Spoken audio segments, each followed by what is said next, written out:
আসসালামু আলাইকুম। আচ্ছা দেখো, আমরা গত দিন একটি সমতলের উপর কিছু অঙ্ক করছিলাম।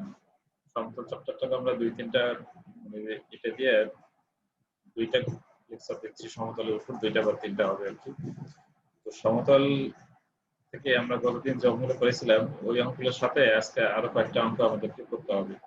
আমি পরে অবশ্য বই থেকে নাম্বারগুলো বলবো, পরে তোমরা আরকি এটা দেখে নিও আরকি। সেই অঙ্কগুলো তোমাদেরকে দেখতে হবে। দেখার পরে যদি কোনো প্রবলেম থাকে তাহলে আমাকে জানাবে। এগুলো কিন্তু খুবই ইম্পর্টেন্ট এবং সমতলটাই কিন্তু একটা প্রশ্ন থাকবেই আর কি। এখন আমরা তাহলে স্লাইডে কিছু অঙ্কগুলো আগে আমরা একটু দেখে নেই। দেখো, বই এটা 25 নম্বর আছে।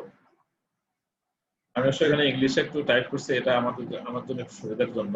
তো তোমরা 25 নম্বর অঙ্কটা কি করতেই আর কি তোমরা পাবা, বইতে বাংলায় আছে। এখানে বলা আছে যে find the equation of the planes through the line of intersection of the planes এত and এত, মানে 2x plus y plus 2z plus 3 equal 0 and x plus 2y minus z equal to 0 and distance 1 unit from the origin. অর্থাৎ বইটা তো কিন্তু তোমাদের এখানে আছে, বইটা যদি তোমরা নাও আর কি, বইটাতে 25 নম্বর অঙ্কটা দেখো আর কি।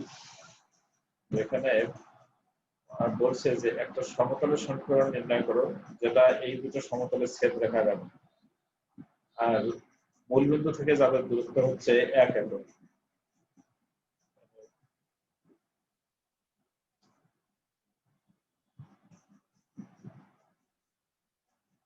এখানে বাংলাটা দেওয়া আছে যে 2x plus y plus z plus 2z plus 3 equal 0 আর x plus 2y minus z equal 0 সমতলের ছেদ রেখাগামী মূলবিন্দু হতে 1 একক দূরবর্তী সমতলের সমীকরণ নির্ণয় করো। আমরা সমতলের সমীকরণে আমরা যে সূত্রগুলো দিয়েছিলাম তাতে যদি দুইটা সমতল থাকে তাহলে দুইটা সমতলের ছেদ বিন্দুগামী অর্থাৎ ছেদ রেখাগামী, কারণ দুটো সমতল পরস্পরকে একটা বিন্দুতে ছেদ করে না, এরা হচ্ছে একটা সরলরেখায় ছেদ করে। তাহলে এই দুটো সমতলের যে রেখায় ছেদ করবে সেই ছেদ রেখাগামী এবং মূল বিন্দু থেকে 1 একক দূরবর্তী সমতলের সমীকরণ বের করতে হবে। তাহলে আমরা সমতল যে দুটো দেওয়া আছে সে দুটাকে 1 আর 2 দিয়ে দিলাম। তাহলে তোমরা লিখবে এখানে যে 1 ও 2 নং সমতলের ছেদ রেখাগামী যে কোনো সমতলের সমীকরণ এই 2x plus y plus 2z plus 3 plus k দিয়ে পরেরটা আছে x plus 2y minus z equal 0। আমরা এখানে লিখছি যে equation of the plane passing through the line of intersection of the planes 1 and 2 is, তাহলে এটা যদি x কমন নিয়ে y কমন নিয়ে z কমন নিয়ে এটা থাকলো। এখন বলছে মূল বিন্দু থেকে এটা দূরত্ব আছে 1 ইউনিট, মূল বিন্দু থেকে কিন্তু আমরা এই সমতলটার উপর দূরত্ব নেই। তাহলে এখানে x এর জায়গায় 0 বসাবো, y এর জায়গায় 0, z এর জায়গায় 0 প্লাস 3 আর নিচে রুট ওভার x এর সহগ তার উপর স্কয়ার প্লাস y এর সহগের উপর স্কয়ার প্লাস z এর সহগের উপর স্কয়ার সমান সমান হচ্ছে 1। আমরা যদি এখানে মড ব্যবহার করি, মড ব্যবহার করলে আমরা এখানে খালি 1 লিখতাম আর মডটা তুলে দিয়ে একবার আমরা প্লাস মাইনাস 1 লিখছি। তাহলে এখান থেকে 3 বাই আর কি তোমরা রুট ওভার এটা ক্যালকুলেশন করবে, করি আমি শুধু এখানে মানটা একবারে লিখে নিচ্ছি যে k এর মান 0 বের হবে একটা আর -2/3 বের হবে। তাহলে 0 বের হলে আমরা এখানে যে 3 নম্বর সমীকরণটা আছে একবার k এর মান 0 বসায় একটা সমীকরণ পাবো আর k এর মান -2/3 বসলে আরেকটা সমীকরণ পাবো। এই দুটো সমীকরণে হচ্ছে রিকোয়ার্ড প্লেন বা রিকোয়ার্ড সমীকরণ। এরপরে দেখো 29 নম্বর বলছে একটা very plane meets the coordinate axis in ABC such that the centroid of the triangle ABC is the point PQR, so that the equation of the plane is s by p plus y by q plus z by r এটা equal to হচ্ছে 3। আমাদের এই সমীকরণটা বলছে যে একটা সমতল মানে অক্ষত্রয়কে মানে অক্ষ তিনটাকে আর কি এ বি সি বিন্দুতে ছেদ করবে, যাতে করে এবিসি ত্রিভুজের ভর কেন্দ্র মানে পি কিউ আর হয়। তাহলে এই ভর কেন্দ্রের সঞ্চারপথটা দেখাতে হবে এটা। আমরা ইকুয়েশনটা ধরে নিলাম যে x by a y by b z by c equal to 1। এর অঙ্কের ধরার উদ্দেশ্য হচ্ছে যে এই প্লেনটা সমতল অক্ষত্রয়কে যে তিনটা বিন্দুতে ছেদ করে, একটা হচ্ছে a00, একটা 0b0, একটা 00c, সেটা আমরা এখানে লিখছি the plane 1 intersect the coordinate axis in a00, b0, b0 and c00c. The centroid of the triangle ABC is centroid বা ভরকেন্দ্র বের করার নিয়ম হচ্ছে যে তিনটার ভুজটা যোগ করে মানে তিনটার x স্থানাঙ্ক যোগ করে 3টা ভাগ, তিনটার y স্থানাঙ্ক যোগ করে 3টা ভাগ আর তিনটার z স্থানাঙ্ক যোগ করে 3টা ভাগ, তার মানে a/3 b/3 c/3। তাহলে ওই মানে প্রশ্নটাতে দেওয়া আছে যে ABC ত্রিভুজের সেন্ট্রয়েড বা ভরকেন্দ্রটা দেওয়া আছে PQR। যেহেতু ওদের ওখানে পি কিউ আর দেওয়া আছে, তার মানে তাহলে এ বাই 3 সমান হবে পি, বি বাই 3 সমান কিউ, সি বাই 3 সমান হবে আর। তাহলে এ সমান সমান হচ্ছে 3p, বি সমান সমান 3q আর সি সমান সমান 3r। এখন এই মানগুলো যদি আমরা একে বসায় দেই, তাহলে এ বি সি জায়গাতে মানগুলো বসায় দিলে তাহলে 3 টা উপরে চলে গেল। এটা প্রমাণ হচ্ছে যে x by p, y by q, z by r = 3। এটা প্রমাণ করতে পেরেছি। এরপর 31 নাম্বার অঙ্ক, 31 নাম্বার অঙ্কটা বলছে variable plane is at a constant distance p from the origin and meets axis and ABC। তোমরা বই বাংলা আছে, বইতে বাংলাটাও আর কি লিখে নিতে পারো। বলা হয়েছে একটা চলমান সমতল মূল বিন্দু থেকে একটা কনস্ট্যান্ট দূরত্ব, মানে একটা ধ্রুব দূরত্ব p দূরত্বে থাকে এবং এরা অক্ষরেখা রেখে a b c বিন্দুতে ছেদ করে। এখানে বলছে যে show that the locus of the centroid of the tetrahedron OABC, tetrahedron চতুষ্ফলক, বলছে যে দেখাও যে OABC চতুষ্ফলকের ভরকেন্দ্রের সঞ্চার করে। So that the locus of the centroid of the tetrahedron OABC is x to the power -2 plus y to the power -2 plus z to the power -2 equal to 16p to the power -2। এটাও যেহেতু A B C বিন্দুতে ছেদ করবে আর কি অক্ষরেখা, এই জন্য আমরা সমতলটা ধরে নিলাম x by a, y by b, z by c = 1। তাহলে এই সমতলটা বলছে মূল বিন্দু থেকে সে p দূরত্বে আছে। তাহলে p সমান সমান হবে এটার থেকে মূল বিন্দু থেকে দূরত্ব 0 + 0 + 0 - 1, 1 টাকে বসে নিয়ে আসলে, আর নিচের উপর হবে x এর সহগ 1/a তার উপর স্কয়ার, y এর সহগ 1/b তার উপর স্কয়ার, z এর সহগ 1/c তার উপর স্কয়ার। অর্থাৎ এটা ইমপ্লাই করতেছে যে 1/a square plus 1/b square plus 1/c square = হচ্ছে 1/b স্কয়ার। এটা আমাদের 2 নম্বর সমীকরণটা থাকবে। এখন OABC বলছে the plane one intersect the coordinate axis in ABC। তাহলে ABC বিন্দুগুলো স্থানাঙ্ক আমরা আগে জানি যে A00, B0, B0, C0, C। তাহলে OABC যে চতুষ্ফলকটা, মানে যার চারটা তল থাকে আর কি, তাকে বলা হচ্ছে চতুষ্ফলক, যেমন প্রিজম আর কি। এই প্রিজমটা তাহলে ভর কেন্দ্র হচ্ছে তাহলে 0 + a + 0 + 0 ডিভাইডেড বাই 4, মানে 4টা যোগ করে 4 দিয়ে ভাগ, y স্থানাঙ্কটাও এরকম 4টা যোগ করে 4 দিয়ে ভাগ, z স্থানাঙ্কটাও 4টা যোগ করে 4 দিয়ে ভাগ। ভাগ করার পরে তাহলে এখানে দাঁড়ালো a/4, b/4, c/4। তাহলে a/4 এটা করতে তাহলে হবে হচ্ছে p, b/4 সমান q, c/4 সমান হচ্ছে r। যেহেতু এখানে বলে দেওয়া আছে যে এই OABC চতুষ্ফলকটার মানে ভর কেন্দ্র, এটা হচ্ছে 31 নম্বর অঙ্ক।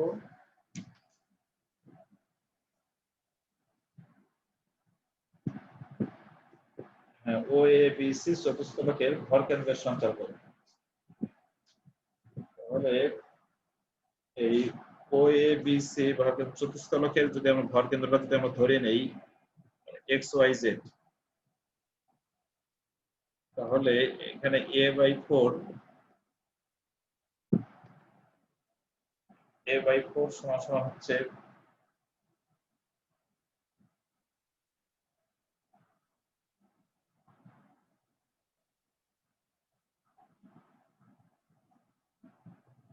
a/4 সমান হচ্ছে p, মানে চতুষ্ফলকের এখানে অবশ্য আমরা PQ আরো ধরতে পারতাম, অথবা আমরা XYZ ও ধরতে পারতাম একবারে।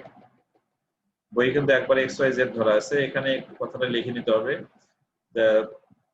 এখানে আসে যে ধরি মানে চতুষ্ফলক OABC এর ভর কেন্দ্র PQR।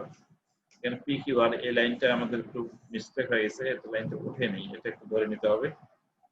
ধরে নিয়ে তাহলে যদি আমরা চতুষ্ফলকটা OABC এখানে লিখতে পারো অথবা নিচে লিখতে পারো, এটার উপর দিয়ে লিখে দিলেই হবে এখানে এই C00C। আর এখানে আসে লিখে নিতে ধরি OABC, যে OABC চতুষ্ফলকের ভর কেন্দ্র PQR, এই কথাটা এখানে একটু লিখে নেব। তাহলে আমরা OABC চতুষ্ফলকের যেটা ভর কেন্দ্র বের করলাম a/4, b/4, c/4। তাহলে a/4 সমান হবে p, b/4 সমান q, c/4 সমান হবে r। তার মানে a সমান 4p, b সমান 4q, c সমান 4r। এই ABC মানগুলা সমীকরণ যদি একে বসায় দেই তাহলে এরকম আসতেছে। তাহলে p to the power -2, q to the power -2, r to the power -2 সমান 16, p to the power -2। এখন hence the locus of the centroid PQR, তাহলে PQR এর সঞ্চারপথ এখানে লিখতে হবে যে অতএব ভর কেন্দ্র PQR এর সঞ্চারপথ, p এর জায়গাতে x, y q এর জায়গাতে y, z এর জায়গাতে r সমান 16 p to the power -2। এটা বইয়ে কিন্তু ডাইরেক্ট লিখছে যে অতএব যে a সমান মানে a/4 সমান ধরছে এখানে x, সেটাও করতে পারো। a/4 সমান x ধরবা, b/4 সমান y, c/4 সমান z। তাহলে আর এখানে ডাইরেক্ট তখন এই প্রমাণটাই চলে আসবে। খালি এখানে তখন লিখে দিব যে ইহাই নির্ণয় সঞ্চারপথের সমীকরণ। আমার কথাটা বুঝতে পারছো কিনা আবার আমি একটু বলছি যে আমি এখানে ধরা আছে PQR, তাহলে এইটা যদি সরাসরি করতে চাও তাহলে এখানে এসে লিখতে হবে C00C, এরপরে এখানে লিখতে হবে যে ধরি OABC এই চতুষ্ফলকের ভরকেন্দ্র PQR, এই কথাটা শুধু এখানে লিখে নিতে হবে। লিখে নেওয়ার পরে তারপর এখানে যা আছে তাই OABC চতুষ্ফলকের ভরকেন্দ্রটাকে বের করবো আমরা, যে O তো 000 আর ABC এই তিনটা। তাহলে ভরকেন্দ্র বের করার সময় তার চারটারে x স্থানাঙ্ক যোগ করে 4 দিয়ে ভাগ, y স্থানাঙ্কগুলো যোগ করে 4 দিয়ে ভাগ, আর z স্থানাঙ্ক যোগ করে 4 দিয়ে ভাগ। তাহলে এটা আসতেছে a/4 b/4 c/4। এখানে যদি আমরা ধরে নেব আগে এই যে OABC চতুষ্ফলকের ভরকেন্দ্র PQR, তাহলে a/4 সমান হবে p, b/4 সমান q, c/4 সমান r। তাহলে a সমান 4p, b সমান 4q, c সমান হচ্ছে 4r। এখন এই মানগুলো যদি আমরা একে বসাই দিই তাহলে এটা পাচ্ছি। তাহলে PQR বিন্দু সঞ্চারপথের সমীকরণ x⁻², y⁻², z⁻² সমান 16 p⁻²। এরপরে যদি এখানে কোনো বুঝতে অসুবিধা হয় তাহলে গ্রুপে যে কেউ আর কি একটা কোশ্চেন বা যে জায়গাতে সমস্যা সে জায়গাটা আমাকে জানালে আমি পরে আবার জানাবো। এরপর 32 নম্বর অঙ্ক, এটাও খুব আর কি ইম্পর্টেন্ট অঙ্ক। বলেছে variable plane ABC meets the axis at ABC, planes are drawn parallel to the coordinate planes so that the locus of the point of intersection is a/x plus b/y plus c/z equal to 1. এই অঙ্কটা কিন্তু খুব দরকার আর কি। বলছে যে এ variable plane throw ABC, মানে একটা হচ্ছে চলমান সমতল ABC বিন্দু দিয়ে যাবে আর x মানে অক্ষত্রয়কে ABC বিন্দুতে সেট করবে, আর অক্ষ স্থানাঙ্কের অক্ষের মানে সমতল যেগুলা মানে xy yz zx এই তিনটা সমতলে প্যারালাল করে আর কি মানে সমতল অঙ্কন করা হয়। যে the planes are drawn parallel to the coordinate planes so that the locus of the point of intersection is at, তার মানে এই স্থানাঙ্কের অক্ষসমূহের সমান্তরাল করে তিনটা আর কি সমতল আঁকা হলো, সেই সমতল তিনটা ছেদবিন্দু সঞ্চারপথের সমীকরণ দেখাতে হবে a/x b/y c/z। এটা হচ্ছে 32 নম্বর অঙ্ক। মানে বইতেও এখানে দেখতে পারো বলছে একটা চলমান সমতল ABC বিন্দুগামী আর স্থানাঙ্কের অক্ষরেখাকে ABC বিন্দুতে ছেদ করে। এখন ABC বিন্দুগামী এবং স্থানাঙ্কের সমান্তরাল সমতল অঙ্কন করা হয়, তবে দেখা হচ্ছে উহার ছেদবিন্দু সঞ্চারপথের সমীকরণ। তাহলে এখানেও যেহেতু অক্ষরেখাকে ABC বিন্দুতে ছেদ করা আছে তাহলে আমরা সমীকরণটা ধরে নিলাম x/p y/p z/r = 1। এখানে PQR ধরার অর্থ যেখানে ABC না ধরে যে এখানে একটা ABC বিন্দু একটা আছে, এই জন্য আমরা PQR ধরে নিছি। তাহলে এটা x অক্ষকে ছেদ করবে p00, y অক্ষকে ছেদ করবে 0q0 আর z অক্ষকে ছেদ করবে 0,0r। এখন ABC এই বিন্দুগুলো দিয়ে যাবে আর স্থানাঙ্কের অক্ষের সমান্তরাল, স্থানাঙ্কের মানে সমতল তিনটা হচ্ছে একটা xy সমতল, একটা হলো yz সমতল, একটা হচ্ছে zx সমতল। এই xy yz আর হচ্ছে zy এই সমতলগুলো যখন সমান্তরাল বলবে, এইটা আমরা প্রথমটা যদি আমরা নেই, যদি xy সমতলের যদি আমরা সমান্তরাল নেই তাহলে xy সমতলের সমতলের সমীকরণ হবে হচ্ছে z = মনে করো k, সেটা আবার যাবে হচ্ছে PQR দিয়ে। তাহলে z = যদি k বসায় দেই তাহলে সেখানে z এর জায়গাতে r বসালে তাহলে r সমান k, তার মানে পাওয়া যাচ্ছে z সমান হচ্ছে r। আবার yz সমতলে যদি সমান্তরাল নেই তাহলে yz এর সমতলের সমীকরণ হচ্ছে x = a, তাহলে এটাও যাবে PQR দিয়ে। তাহলে x = a এর জায়গাতে যদি আমরা PQR মানে x এর জায়গায় p বসাই দিই তাহলে p সমান হচ্ছে k। তাহলে উল্টে পাওয়া যাচ্ছে আবার x সমান হচ্ছে p, তার মানে x = p পাওয়া যাবে, y সমান q পাওয়া যাবে, z সমান r পাওয়া যাবে। সেটা এখানে সেট করতে হবে। এই মানগুলো যদি আমরা এটাতে এখন বসাই দিই PQR এর জায়গাতে, তাহলে p এর জায়গাতে তাহলে x, q এর জায়গাতে y আর r এর জায়গাতে হচ্ছে z, তাহলে a/x b/y c/z = 1। এটা হচ্ছে প্রমাণটা। এরপর 34 নম্বর অঙ্কটা বলছে যে দুটো রেক্ট্যাঙ্গুলার কোঅর্ডিনেট সিস্টেম, রেক্ট্যাঙ্গুলার অ্যাক্সিসে দ্য সেম অরিজিন মানে একই মূলবিন্দু, আর একটা সমতল হচ্ছে তাদেরকে ABC আর একটা হচ্ছে A1 B1 C1 বিন্দুতে ছেদ করে। মানে if a plane cuts them at a distance ABC and A1 B1 C1 respectively from the origin, prove that. তাহলে মানে দুইটা সেট আর কি অক্ষরত্রয় থাকবে। আমরা চিত্রটা আগে একটু দেখে নেই। দেখো দুইটা সেট, একটা ধরলাম OX OY OZ, এটা একটা সমতল। এখন এই x অক্ষকে সেট করবে A, y অক্ষকে B আর z অক্ষকে হচ্ছে C।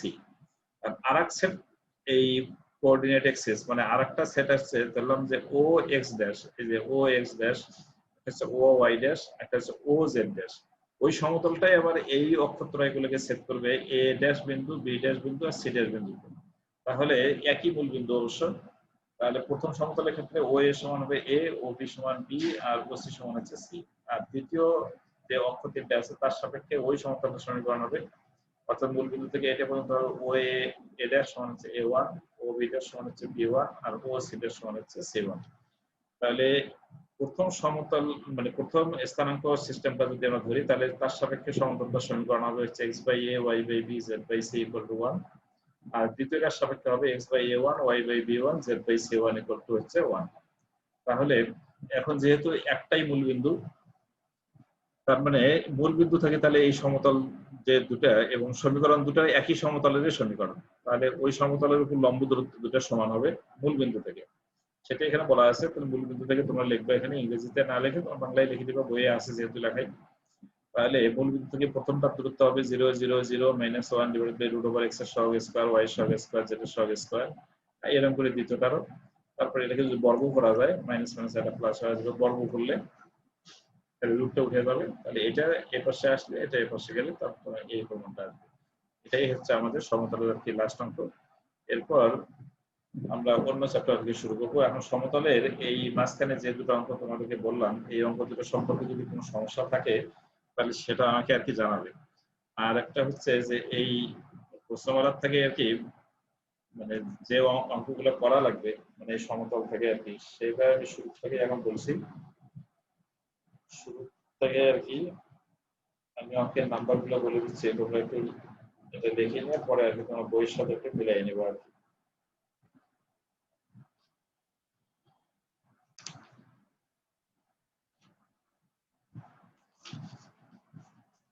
আমার হাতে যে বইটা সেই বইয়ের আগে অঙ্ক করতে হবে তোমাদেরকে।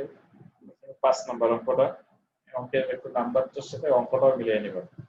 9x + 6y - 2z + 7 = 0 সমতলের অভিলম্বের দিক কোসাইন এবং ইহার দৈর্ঘ্য নির্ণয় করো। অভিলম্বের দিক কোসাইন এবং ইহার দৈর্ঘ্য নির্ণয় করো। এটা এই বইয়ের সাথে আর কি যেটা মিলে যাবে সেই অঙ্কগুলো তোমরা আর কি দেখবে। এটা হলো 5 নাম্বার অঙ্ক। এরপর তোমরা করবা 5 নাম্বারের পর হচ্ছে 9 নাম্বার অঙ্ক। 9 নাম্বার অঙ্কটা হচ্ছে 1 2 3 বিন্দুগামী আর 3x + 4y - 5z = 0 সমতলের সমান্তরাল সমতলের সমীকরণ নির্ণয় করো। এটা হচ্ছে 9 নম্বর অঙ্ক। এরপর হচ্ছে 10 নম্বর অঙ্ক, যে দুটো সমতল দেওয়া আছে এর পরস্পর লম্ব হয়, তাহলে k এর মান -8। x - 2y + kz = 0 আর 2x + 5y - z = 0 সমতলের সমতল পরস্পর লম্ব হয়, তুমি দেখাও যে k -8। আমি অঙ্কের শুধু নাম্বারের প্রথমটা করে আর কি একটু করে যাচ্ছি যাতে করে তোমাদের মিলিয়ে নিতে সুবিধা হয়। এরপর করতে হবে 12 নম্বর অঙ্ক। এটা 2 2 1 আর 9 3 6 বিন্দুগামী এবং 2x + 6y + 6z + 9 = 0 সমতলের উপর লম্ব সমতলের সমীকরণ নির্ণয় করো। এটা হচ্ছে 12 নম্বর অঙ্ক। 13 নম্বরটা হচ্ছে 1 0 - 1 আর 2 1 3 বিন্দুগামী এবং 2x + y + z + 1 = 0 সমতলের উপর লম্ব সমতলের সমীকরণ নির্ণয় করো। অর্থাৎ 12 13 এই দুটো অঙ্ক করতে হবে। তারপর 14 নম্বরটা করতে হবে। 14 নম্বরে 1 2 - 2 আর 3 - 2 6 বিন্দুগামী। এরপরে 16 নম্বরটা করতে হবে। এটা আছে x - 2y + 3z + 4 = 0 আর 2x - 3y + 4z - 7 = 0 এই সমতলের ছেদ বিন্দুগামী আর 1 - 1 আর 1 বিন্দুগামী বিন্দু ধারণকারী সহজ সমীকরণ নির্ণয় করো। এরপর হচ্ছে 18 নম্বর অঙ্কটা, এটাও করতে হবে। x + 2y + 3z - 4 = 0 আর 2x + y - z + 5 = 0 18 করবা। তারপর হচ্ছে 19 নাম্বার করতে হবে। 19 এর পরে হচ্ছে এদিকে আসিয়া 26 নাম্বার আজকে যেটা করালাম আর কি, 25 26 দুটো অঙ্ক। 25 নাম্বারটা আমি করাই দিছি, আর 26 নাম্বারটাও করবো আর কি একই রকম অঙ্ক। 25 নাম্বার আমার যে অঙ্কটা আর কি দিছি, 2x + y + 2z + 3 = 0 আর x + 2y - z = 0, এই এডিশনের যে বইটার সাথে আর কি মিলবে তোমরা পরস্পরের সাথে একটু কথা বলে এটা ঠিক করে নিবা। 25, 26, 27, 28, এরপর হচ্ছে 29, তারপর হচ্ছে 30, 31, এরপর 32, 33, সব খুব বেশি একটা দরকার নেই, না করলেও পারবা। এরপর করতে হবে 34, 34 করার পরে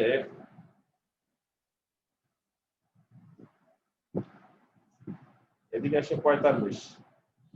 এখানে শুধু 3টা সমতল দেওয়া আছে, আর কোন বিন্দু থেকে বলছে সমতল 3টা দেওয়া আছে, যে কোন বিন্দুর দূরত্বের বর্গের সমষ্টি আছে 9, মানে যে কোনো একটা বিন্দু থেকে এর সমতলগুলোর উপর দূরত্ব নিতে হবে, সেই দূরত্বের বর্গের সমষ্টি বলছে 9।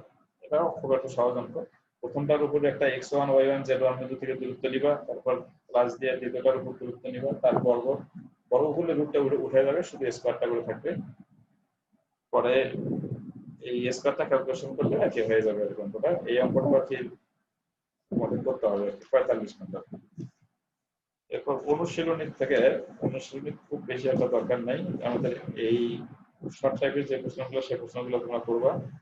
আর যে নিয়মের অঙ্কগুলো এখনো করানো আছে সেই একই নিয়মে আর কি এদিকে কিছু অঙ্ক আছে, যেমন 2 এর যে কোনো একটা করবা, বা 1 এর যে কোনো একটা অনুশীলনী থেকে, 1 এর যে কোনো একটা, 2 এর যে কোনো একটা, তারপর হচ্ছে 4 নাম্বারটা করবা, তারপর হচ্ছে 6 নাম্বারটা করবা, 7 নাম্বার করবা, এদিকে এসিয়া 10 নাম্বার করবা, 11 নাম্বার করবা, তারপর এদিকে 13, তারপর হচ্ছে 14, 15, 16, তারপর 17, এদিকে হচ্ছে 19, তারপরে হলো পার্ট সি থেকে আর কি 1 নাম্বারটা, শুধু 1 নাম্বারটা করলেই হবে আর কি। আর এই পরীক্ষায় একটু সাধারণত একটু উদাহরণ থেকে আর কি বেশি আসে। এখন এই কোঅর্ডিনেট জিওমেট্রি তো আমরা দুটো চ্যাপ্টার থেকে শেষ করলাম, মানে স্থানাঙ্ক আর হচ্ছে সমতলটা, এই দুটো চ্যাপ্টারই তোমরা আগে অঙ্কগুলো করবা, করার পর কোনো প্রবলেম হলে আগে আমাকে জানাও, আগে জানানোর পরে তাহলে আমরা এই দুটার প্রবলেমগুলো নিয়ে একটু কথা বলবো, কথা বলার পরে তারপরে আমরা সরলরেখা শুরু করবো আর কি। ফারাজুল, তোমার কি কোথাও বুঝতে কোনো অসুবিধা আছে?